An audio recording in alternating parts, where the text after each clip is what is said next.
ഈശോയിൽ സ്നേഹം നിറഞ്ഞവരെ, വിശുദ്ധ യോഹന്നാൻ ശ്ലീഹ അറിയിച്ച സുവിശേഷം 6-ാം അധ്യായം 44-ാം വാക്യം. ഈശോ പറയുന്നു, എന്നെ അയച്ച പിതാവ് ആകർഷിച്ചാലല്ലാതെ ഒരുവനും എൻ്റെ അടുക്കിലേക്ക് വരാൻ സാധിക്കുകയില്ല. അന്ത്യദിനത്തിൽ അവന് ഞാൻ ഉയർപ്പിക്കും. പ്രിയപ്പെട്ടവർ, ഈശോ തന്നെ പറയുവാണ്, എൻ്റെ പിതാവ് ആകർഷിച്ചാൽ. പിതാവ് ആകർഷിച്ച്, പിതാവ് വരം നൽകി, കൃപ നൽകി നയിച്ചാൽ മാത്രമേ ഈശോയിലേക്ക് വരാൻ, ഈശോയുടെ വചനം കേൾക്കാൻ, ഈശോയെ അനുഗമിക്കാൻ ഒരു വ്യക്തിക്ക് സാധിക്കുകയുള്ളൂ. ഈ ദൈവത്തിൻ്റെ വചനം നമ്മൾ ഉള്ളിലേക്ക് സ്വീകരിക്കുമ്പോൾ പ്രിയപ്പെട്ടവരെ, 2 കാര്യങ്ങൾ നമ്മുടെ മനസ്സിലൊക്കെ സൂക്ഷിക്കാം.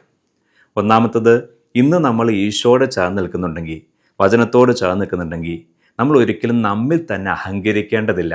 കാരണം കർത്താവിൻ്റെ കൃപയാണ് നമ്മെ ഇങ്ങനെ ദൈവത്തോട് ചേർത്ത് നിർത്തുക, വിശുദ്ധിയെ ചേർത്ത് നിർത്തുക.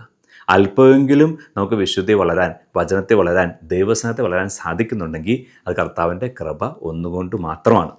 അപ്പം അതുകൊണ്ട് ഞാൻ നല്ലവനാ, ഞാൻ നല്ലവളാണ്, ഞാൻ കുറേ വചനമൊക്കെ പഠിക്കുന്നുണ്ട്, ഞാൻ കുറേ വചനമൊക്കെ വായിക്കുന്നുണ്ട്, ഞാനൊരു മറ്റുള്ളവരെ അപേക്ഷിച്ച് നല്ലൊരു വ്യക്തിയാണ് എന്നുള്ള ഒരു അഹന്ത, ആത്മീയ അഹന്ത ഒട്ടും നമ്മളുണ്ടാകാതിരിക്കട്ടെ. കാരണം നമ്മളിങ്ങനെ കൃപയെ നിലനിൽക്കുന്നുണ്ടെങ്കിൽ അത് നമ്മുടെ കർത്താവിൻ്റെ വലിയ കൃപയാണ്. കർത്താവ് ആകർഷിച്ചതുകൊണ്ടാണ്, കർത്താവ് അങ്ങനെ നയിച്ചതുകൊണ്ടാണ്. ഇനി രണ്ടാമത്തെ കാര്യം, ഒരു പക്ഷേ മറ്റുള്ളവരെ നോക്കിയിട്ട് ചിലപ്പോൾ ചിലരെങ്കിലും ഈ പറഞ്ഞ വേണ്ടത്ര കൃപയിലേക്കും അനുഗ്രഹത്തിനും കടന്നു വന്നിട്ടില്ല. അപ്പോൾ നമ്മൾ എങ്ങനെയാണ് അവരെക്കുറിച്ച് കാണേണ്ടത്? അവർ ദൈവത്തിൽ നിന്ന് അകന്നു പോയവരായിരിക്കാം, പക്ഷേ ദൈവം അവരെ ഉപേക്ഷിച്ചിട്ടില്ല കേട്ടോ. കർത്താവ് അവരെയും ചേർത്തെത്താൻ ആഗ്രഹിക്കുന്നു. അവരെയും ചേർത്തെത്താൻ ആഗ്രഹിക്കാൻ വേണ്ടിയാണ് നമ്മളെ കർത്താവ് ചേർത്ത് നിർത്തിയിരിക്കുക. അപ്പോൾ നമ്മൾ എന്ത് ചെയ്യണം? നമ്മൾ അവർക്ക് വേണ്ടി മധ്യസ്ഥം വഹിച്ച് പ്രാർത്ഥിക്കണം.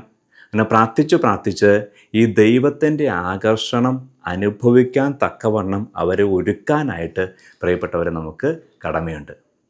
അപ്പോൾ ഒന്നാമത്, ഒട്ടും ആത്മീയ അഹന്തയിലേക്ക് പോകാതിരിക്കട്ടെ. ദൈവം എന്നെ ആകർഷിച്ചതുകൊണ്ട്, ദൈവം എനിക്ക് കൃപകളും വരങ്ങളും സാഹചര്യവും അനുകൂലമായ അവസ്ഥ നൽകിയോണ്ടാണ് ഞാനിങ്ങനെ ആയിരിക്കുക. ഈ ഒരു എളിമയുടെ ചിന്തയുണ്ടാകട്ടെ.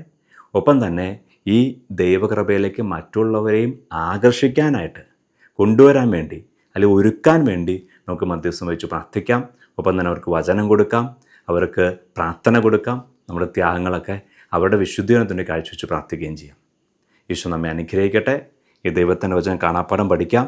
അങ്ങനെ ദൈവത്തിൻ്റെ വചനം കാണാപ്പാഠം പഠിച്ച് ഒരു ആത്മീയ ചിന്തയൊക്കെ നമ്മളുണ്ടെങ്കിൽ നമുക്ക് ഈ ഒരു വചനത്തിൻ്റെ വാഗ്ദാനത്തിൽ വിശ്വസിച്ച് മുന്നോട്ട് പോകാം. എന്താ വചനത്തിൻ്റെ വാഗ്ദാനം? നമ്മൾ ഓരോരുത്തരും ദൈവത്തിന് പ്രിയപ്പെട്ടവരാണ്. കർത്താവ് ആകർഷിച്ചോടെ ഞാൻ ദൈവത്തോട് ചേർന്നേക്കണേ.